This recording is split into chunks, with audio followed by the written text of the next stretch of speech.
This is an M-rated game, so viewer discretion is advised.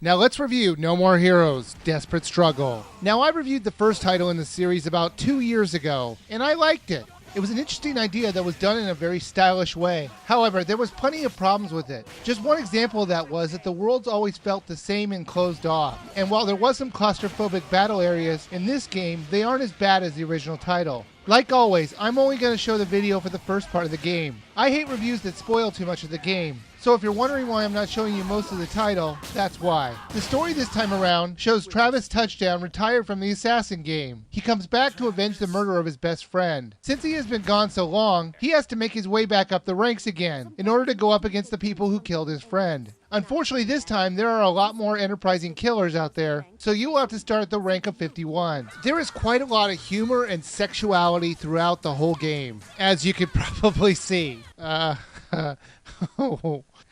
damn. Alright, anyways, the controls. This time around you use the A button to swing your katana, and you use the B button to do melee attacks like wrestling moves. When the enemy is effectively stunned, you do a finishing move on them normally by having you just swing the Wiimote in a certain direction to do it.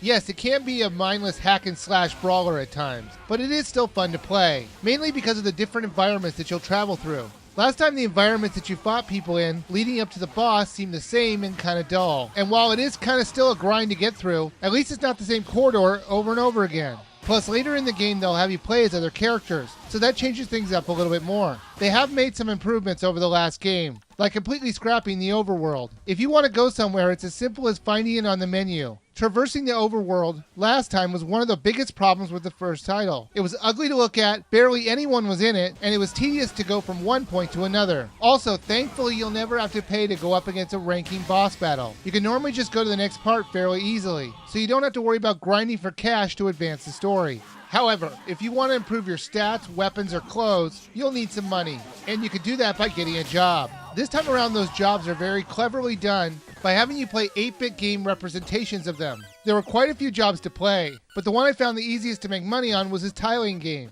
But the water pipe game was just as much fun to play, and so were a few others. Even the attribute upgrades are done in an 8-bit game format. The first title really had some fun 8-bit graphical references, but this one takes it to the next level. I can only imagine what the next game in the No More Heroes franchise is going to look like. Maybe it'll be all 8-bit graphics, like what Capcom did with Mega Man, only with a lot of pixelated gore. The boss battles always had a different feel to them, whether it be a normal battle in a weird environment or using mechs to kill each other. It was always a blast to play. There are even side revenge missions if you really want to kill some more bad guys for fun, so there's plenty of replayability in this game. No More Heroes 2 Desperate Struggle is a really fun game. It's nice to see that the publishers have listened to all the complaints that we had about the first game and fixed them. If you are in the mood for a really brutal and entertaining hack and slash game, it really doesn't get much better than this title, and I think it's completely worth a buy.